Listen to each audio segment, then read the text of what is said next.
بسم اللہ الرحمن الرحیم۔ محترم سامعین، آج ہم بات کریں گے ایک ایسی بابرکت رات کے بارے میں جسے لیلۃ الجائزہ یعنی انعام کی رات کہا جاتا ہے۔ رمضان کے مزدوروں کو اللہ تبارک و تعالیٰ کی طرف سے اجرت دیے جانے والی رات، لیکن افسوس کہ اس رات کو ہم نے ایک شاپنگ فیسٹیول بنا لیا ہے۔ جی ہاں، چاند رات کی آمد ہے اور کچھ مسلم اور مسلمات اس رات کو شاپنگ، آتش بازی اور ہلہ گلہ کرنے کے پروگرام بنا رہے ہیں۔ رمضان المبارک کے ختم ہوتے ہی شوال کی یہ پہلی مبارک رات شروع ہو جاتی ہے اور پھر گھروں، گلی کوچوں اور سڑکوں پر ہر طرف میوزک اور گانے بجانے کی آوازیں آنے لگتی ہیں۔ مسلمان بھائی موٹر سائیکلوں اور کاروں کے سائلنسر نکال کر سڑکوں پر نکل آتے ہیں اور بے پردہ گھومتی ہوئی مسلمان بہنوں کے پیچھے پیچھے چاند رات کے لیے خاص طور پر لگائے گئے بازاروں میں پہنچ جاتے ہیں، جہاں کچھ مسلمان بہنیں چوڑیاں پہنانے کے لیے اپنے ہاتھ نامحرم مردوں کے ہاتھ میں دے دیتی ہیں اور مہندی لگوانے کے لیے گھنٹوں لائن لگا کر کھڑی رہتی ہیں۔ کیا یہ سب دیکھ کر ایسا نہیں لگتا کہ جو شیاطین رمضان المبارک میں قید کر دیے گئے تھے وہ ان چند مسلمان بہن بھائیوں کو اپنا اعلی کار بنا کر اپنی رہائی کا جشن منا رہے ہوں؟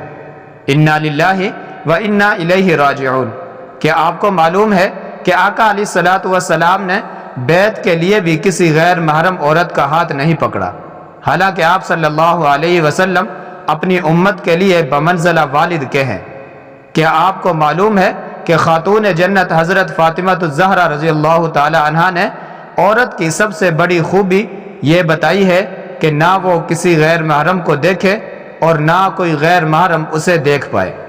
ہمارے پیارے رسول صلی اللہ علیہ وسلم کی پیاری شریعت نے ہماری ہر جگہ رہنمائی فرمائی ہے۔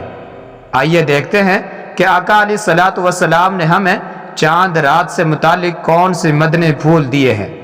حضور علیہ الصلوۃ والسلام نے فرمایا کہ جس شخص نے عیدین یعنی عید الفطر اور عید الاضحیٰ کی راتوں کو ثواب کی امید رکھتے ہوئے زندہ رکھا، یعنی عبادت میں مشغول اور گناہوں سے بچا رہا، تو اس کا دل اس قیامت کے ہولناک دہشت ناک والے دن نہ مرے گا جس دن لوگوں کے دل دہشت اور گھبراہٹ کی وجہ سے مردہ ہو جائیں گے۔ میرے محترم سامعین، امام بہقی رحمۃ اللہ علیہ نے شعب الایمان میں ایک لمبی حدیث نقل کی ہے جس کے کچھ حصے کا ترجمہ ذیل میں نقل کیا جاتا ہے، جس سے اس رات میں اللہ تبارک و تعالیٰ کی طرف سے اس کے بندوں کے ساتھ ہونے والے معاملے کا اندازہ ہو سکتا ہے۔ پھر جب عید الفطر کی رات ہوتی ہے تو آسمانوں میں اس کا نام لیلۃ الجائزہ یعنی انعام کی رات سے لیا جاتا ہے، اور جب عید کی صبح ہوتی ہے تو اللہ تبارک و تعالیٰ فرشتوں کو تمام شہروں کی طرف بھیج دیتے ہیں۔ وہ زمین پر اتر کر تمام گلیوں، راستوں کے سروں پر کھڑے ہو جاتے ہیں اور ایسی آواز سے جس کو جن اور انس کے سوا ہر مخلوق سنتی ہے پکارتے ہیں کہ اے امت محمدیہ، اس رب کریم کی بارگاہ کی طرف چلو جو بہت زیادہ عطا کرنے والا ہے اور بڑے سے بڑے قصور کو معاف فرمانے والا ہے۔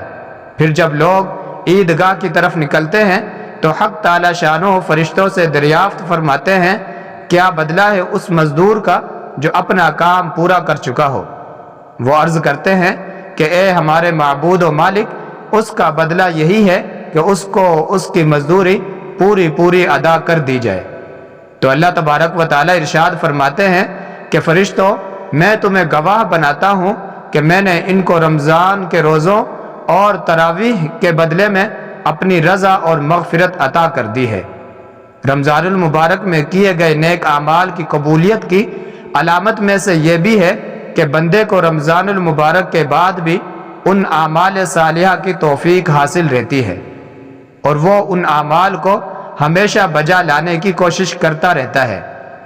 اس لیے اللہ عز و جل کی توفیق سے ہم نے اپنے نفس کی جو تربیت رمضان المبارک میں کی ہے اس کو چاند رات منانے میں ضائع نہیں کرنا چاہیے، بلکہ آنے والے دلوں میں اس میں مزید نکھار پیدا کرنا چاہیے۔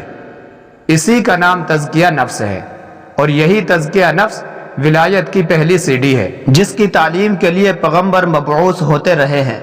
تو میرے بھائیوں اور بہنوں، جو کچھ عید کی ضروری خریداری کرنی ہے چاند رات کی آمد سے پہلے ہی کر لیں، اور اس رات کو حقیقت میں لیلۃ الجائزہ بنا کر اپنے رب سے انعام حاصل کرنے کے لیے دل و جان سے تیار ہو جائیں کہ یہ سونے یا شاپنگ کرنے کی رات نہیں بلکہ جھولیاں بھرنے والی رات ہے۔ وعلیکم السلام ورحمۃ اللہ وبرکاتہ۔